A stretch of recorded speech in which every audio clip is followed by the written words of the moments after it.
One of the presenters? No. Okay, no, he's not online, and I even resent him the link after you, yeah. This feels. I have the speakers off right now. So I'm like, why is it?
Okay, here we go, one more.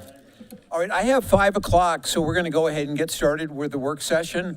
And I see we have a lot more people here tonight than we typically have at a work session, so I want to make sure that everybody understands, if you want to speak in public, you'll have to do it at the council meeting, which will start at 6. We don't take public comment during the work session, so I just want to make sure everybody's clear on that. The other thing I want to mention is I'm going to introduce the first item, which I know a lot of you, or I suspect a lot of you are here for tonight. This is the first we've heard of it as well. It's a conceptual discussion. They have not brought forth an application, so nothing's come forward. It's just a conceptual discussion. So I wanted to set the stage with that, and we'll start with the Loves Travel Center conceptual review. Thank you. Thank you, Mayor and Council. Chrissy, if you could bring up that presentation, thank you very much. As the mayor just stated, tonight we're looking at the concept for Love's Travel Center. It's an RV-specific travel center as opposed to a truck stop, proposed to be located at the intersection of Clear Road and Highway 50. Next slide. So in the far southeast corner of city limits, in fact, it is the furthest most property within the city. It is part of the Vanderveer Ranch Plan Development Overlay. Next slide. Sorry, So the original Vanderveer Ranch Plan Development Overlay encompassed approximately 200 acres there on the south side of town. Over 100 acres of that has subsequently been sold off to private landowners, including this parcel. So the only city-owned property as part of the Vanderveer Ranch PD are the VPAs 1, 7, 8, and 9 on the furthest west portion of this particular photo. What we're talking about is the area in red on this particular image in that far southeast corner. That's part of the Vanderveer Planning Area number 4 within that particular plan development. Next slide. So as part of this VPA for, which is called Mixed Use Village, there are some basic tenets of what is anticipated for it. And anytime a development comes in, unless it is very specifically and uniquely allowed and permitted by right without any sort of deviations, we generally will bring them forth as either a minor modification or a major modification. And just due to the high profile of this particular proposal, as well as some of the deviations to various standards, it has been determined that it would be a major modification that we would bring in front of Planning Commission should we see that application for a recommendation, and then it would go on to City Council. I'll just point out that the purpose of the district is there in front of you.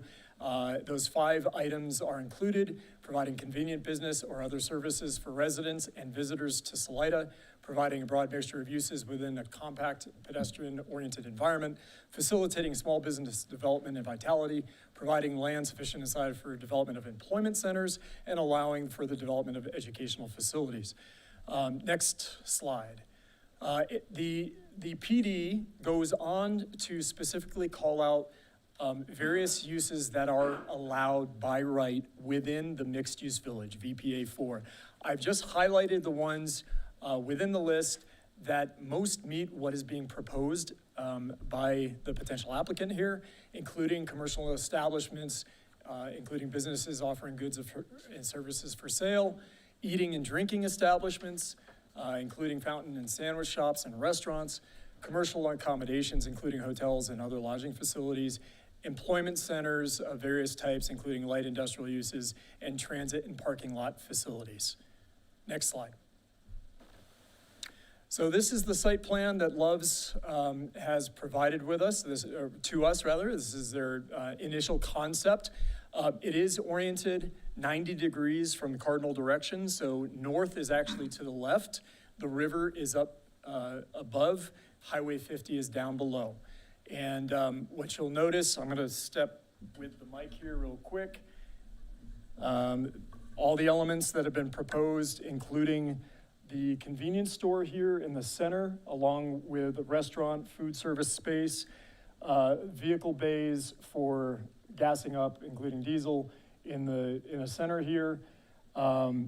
RV pads for overnight hookups on the far southern side, potential hotel location on the far eastern side, a dog park here on the northern portion, and then parking all around. I'll just mention again, go to the next slide, please.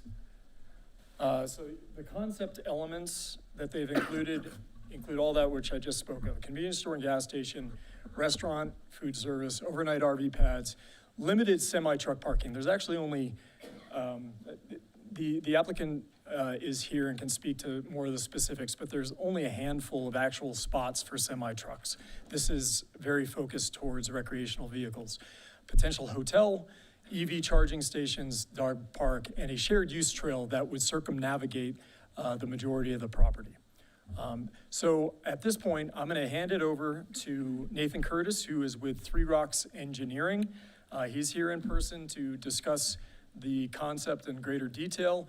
And we have online, I believe, Kevin McCarthy with Love's Travel Centers, and he'll be speaking as well. So Nathan and Kevin.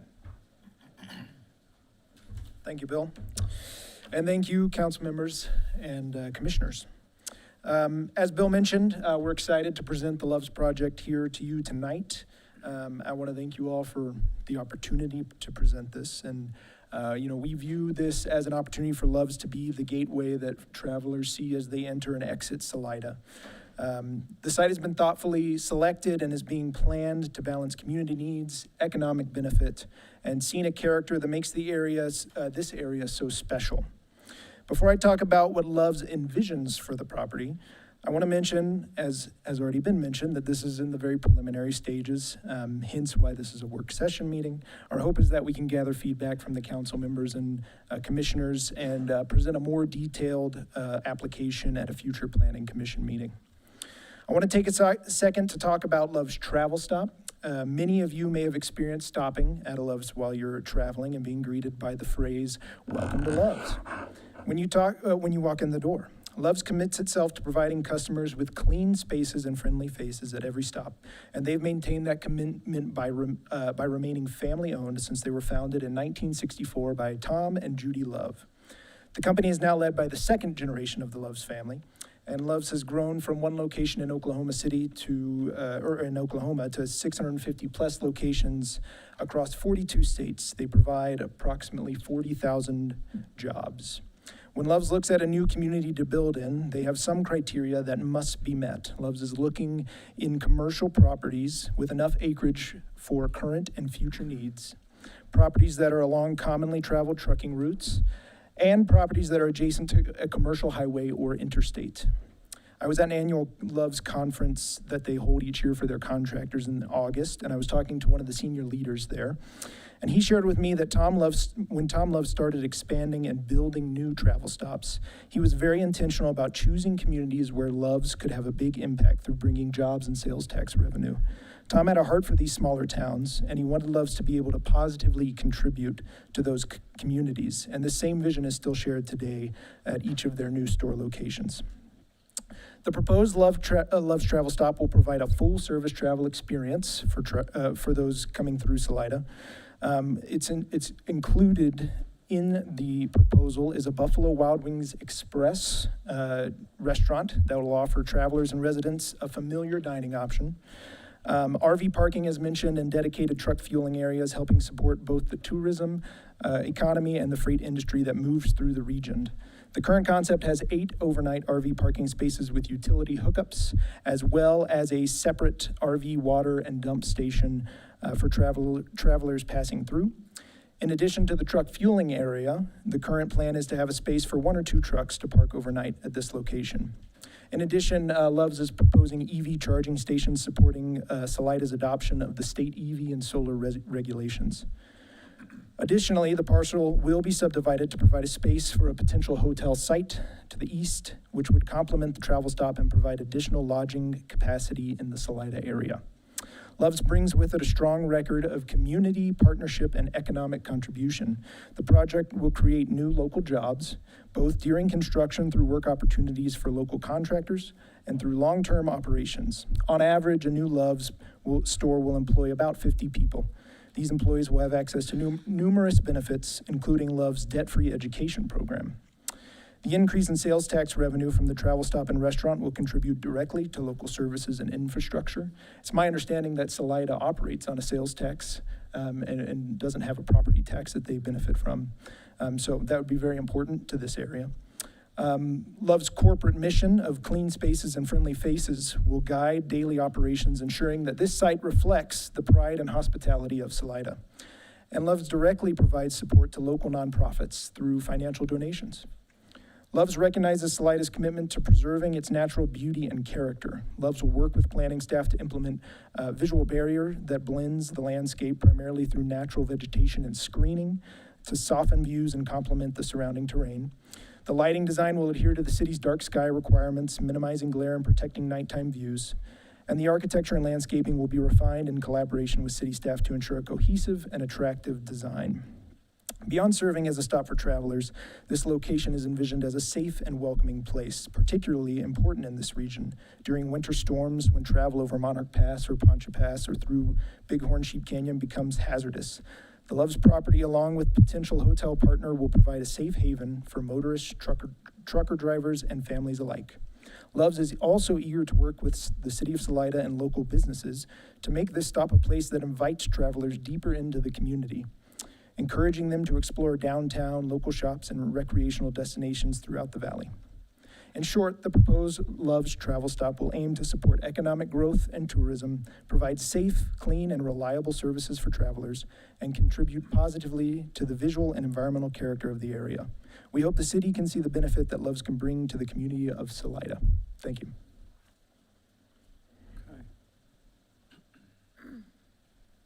Bill, did you have anything else before I open it up to questions or comments? I just figured maybe if Kevin has anything he wants to add at this point, he could go ahead and do that now. Otherwise, we can just respond to questions. Fine, yeah. Hello, Bill. Hello, Nathan. Hello, City of Salida.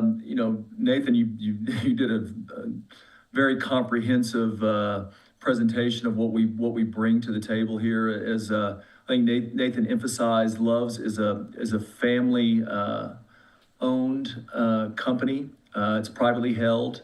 Second generation is now they're the co-CEOs of the company. There is a real hands-on. We pay attention to the local community. The leaders of the community, the leaders of Loves, they spend a great deal of time in Colorado. They know the smaller. They have a feel for the smaller towns. They have a great affection for Colorado, and the facilities that we typically propose, as Nathan I think he emphasized, we really try to play a role in the community. We build state-of-the-art facilities. We have a lot of experience operating these. We contribute to the local, we contribute to the local employee base as well as the tax base. Loves generates, a large amount of revenue in comparison, compared to some other businesses for these communities. And so the tax base is, definitely increased. We have a very, very effective and very, state-of-the-art, really state-of-the-industry environmental department that emphasizes fuel quality as well as, treating the fuel installation is usually, is first class. We build that, we go above and beyond what are the requirements to make sure that the fuel system is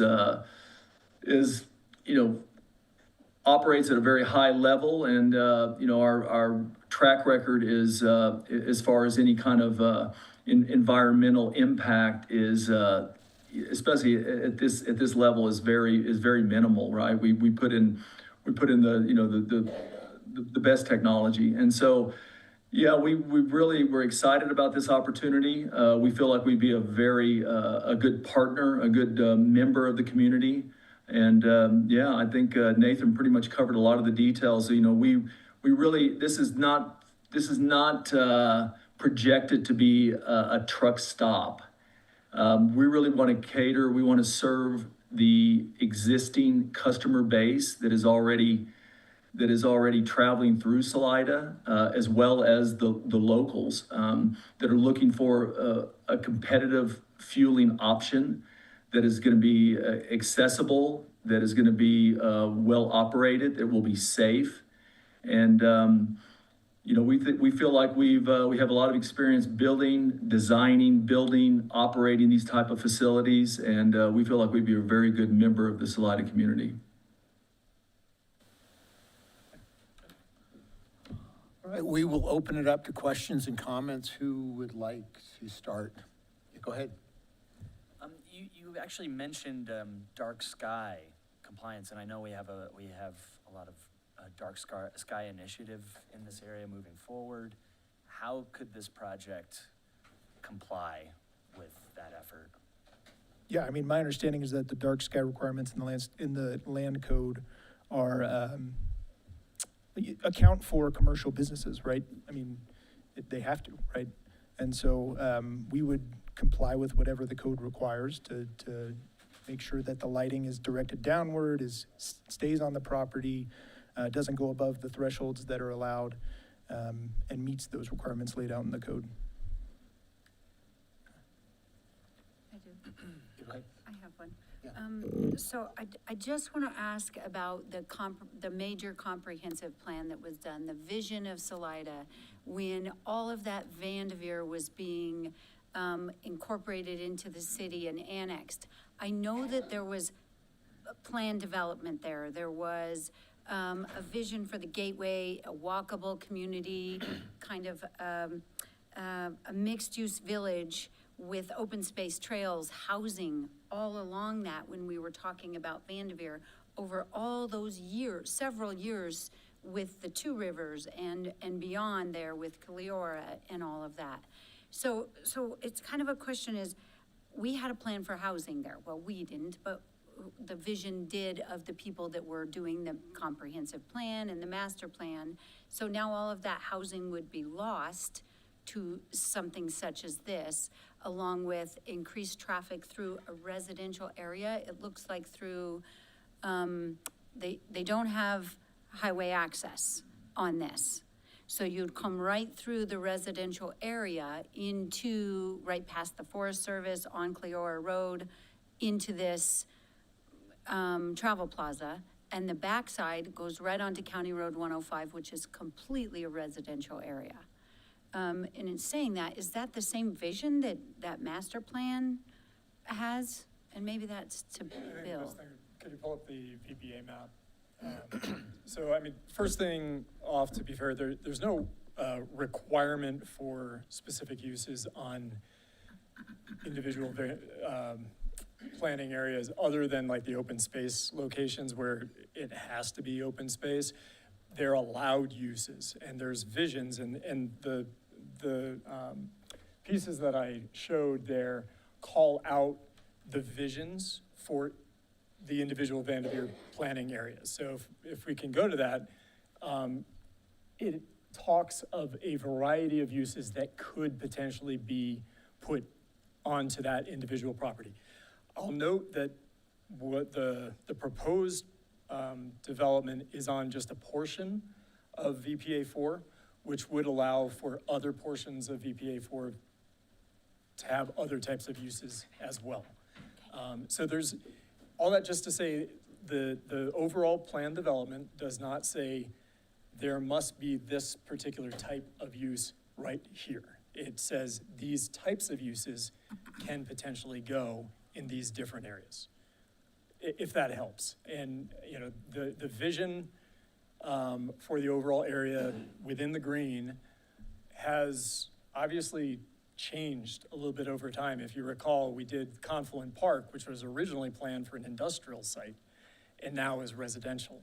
It was the old Pinto Barn complex, right? So that's what the modification process is about. It's, it responds to the changes, the circumstances, and time. This PD was originally done in 2006. It was updated in 2011. We had the Confluent Park update in 2019, and then the South Arc neighborhood update in 2023.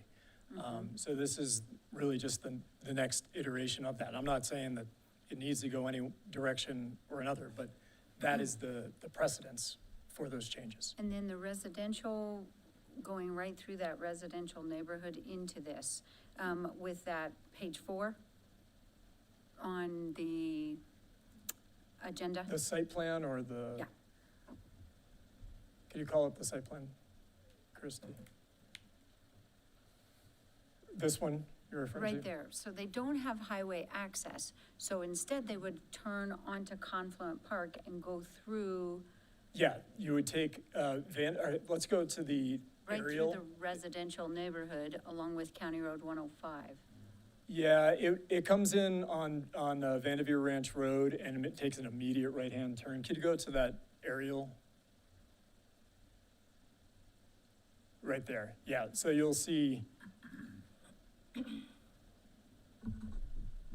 people would access it coming from either direction on 50 onto Vanderveer Ranch Road here, and they would take this turn on Cleora Road into the site to access it. There is right-of-way that does connect over to CR 105. The concept does not show it going through to CR 105 at this point, but that would be required if they would ever develop out the hotel pad, for instance. What is the Hey, thought Bill, process behind the? Can you guys hear me? This is Christy. Yep, we can hear you, Christy. Awesome. So one of the concepts that we had talked about with them did have access off of Highway 50 using the road that is currently utilized by the U.S. Forest Service. Is that no longer part of the plan? No, that's the same one I just described. Okay, I just wanted to make sure that it was clear because I can't see what you're pointing at on the screen. So I just wanted to make sure that it was clear that there is access from Highway 50 into the site. Yes. It's not simply through the residential neighborhood on the backside. Correct, yeah. It takes Okay, Vanderveer Ranch Road, which is, CDOT has told us that is the only access that will be allowed off of the highway there is Vanderveer Ranch Road, regardless of what goes into this site or other sites. I don't want you to go. Thank you. They've Thank you. regulated that. Okay, that's all right. Okay, well, I'm gonna, speak to the elephant in the room. Oh, here's my microphone. Oh, you gotta press the button. Okay, there we go. There's my microphone. With all due respect to Loves and the family, this is not my vision for the Gateway of Salida. I'm concerned about 11 deviations to the code. That's extraordinary right away. So you can say that there's There's, nothing's set in stone, but 11 deviations is a lot of deviations, and some of them are pretty significant deviations. I'm concerned about this not being in keeping with our small town character. You're talking about a restaurant being a fast food chain.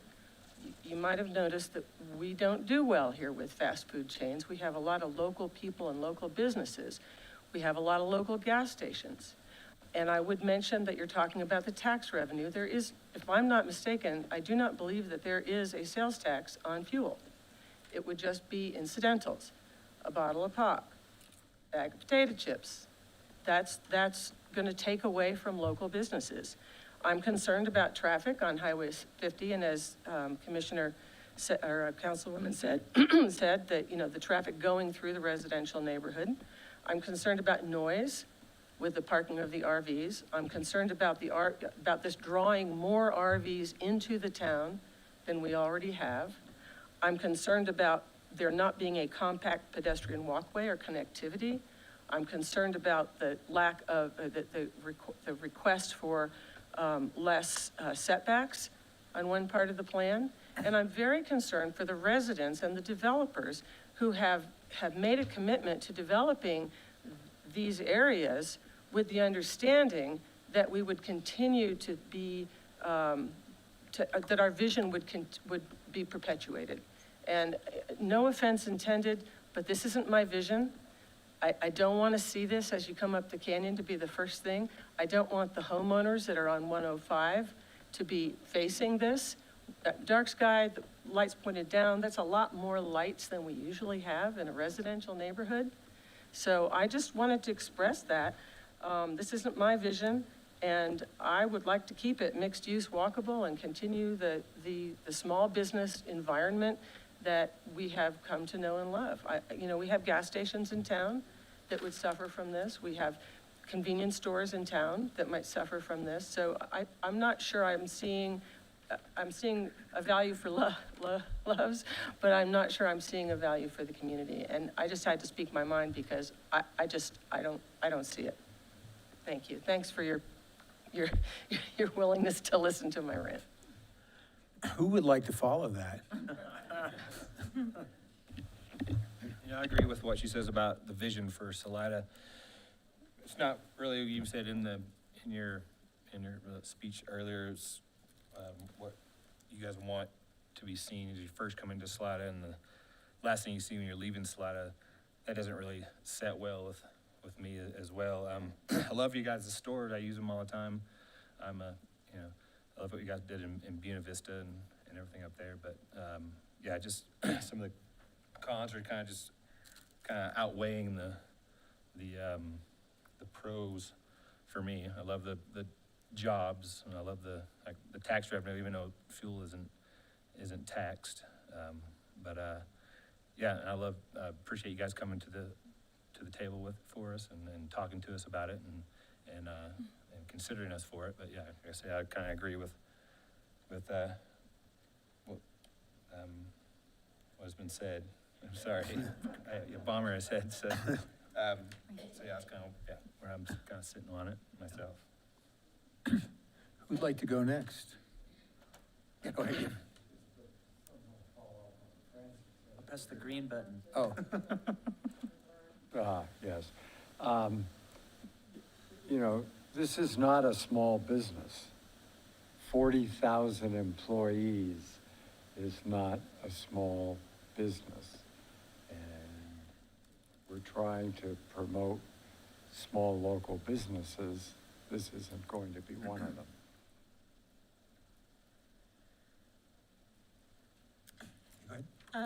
Yeah, I want to say thank you, Nathan and Kevin, who was online. Thank you both for being here tonight. I do also agree a lot with what Commissioner Bomber said about our community and just keeping that small town feel. I also would caution you guys making presentations to councils such as ourselves, telling us that you guys look at truck routes to determine your new locations, and then shortly after telling us that this is not a truck stop. Thank you. Anyone else? By the way, my name is pronounced Bomer, I know for anyone interested. Cool though, too. I apologize. I know who you are. That was, So, E-bomber. so I would have to say that, you know, when I'm on a long road trip and it's late at night, seeing those lights on the horizon, particularly if I need to make a pit stop and need gas, is comforting. But that's on interstates. And as was referenced, I mean, this is a gateway, and I mean, there's a reason we have as many people in the audience tonight. And this is just for a conceptual review. So people took the time to be here because, and someone raise their hand if I'm off topic here, but they're concerned about this. And yeah, they are concerned. Right, good, okay. And, you know, that's a residential neighborhood, you know, a lot of people have invested in it. And we get complaints about the sign above the Badfish building. And that's just one sign and the impact it has on the neighbors. So, I mean, so much of that would have to be mitigated. And so definitely more questions now and concerns and the ability to really give any constructive feedback at this point, but. Well, and I think that's the question for tonight is, you know, what are those concerns? And we are grateful to hear honest opinions because this helps Loves, it helps them decide, do we continue to pursue? You know, I think I understand the feedback. You know, I would ask, like, you know, what is the vision for that, and how long are you all willing to wait for that vision to come to fruition? And you know, I think about when I travel through Salida, the only gas station I can think of along 50, I think, is the Shell. there are 5. There are 5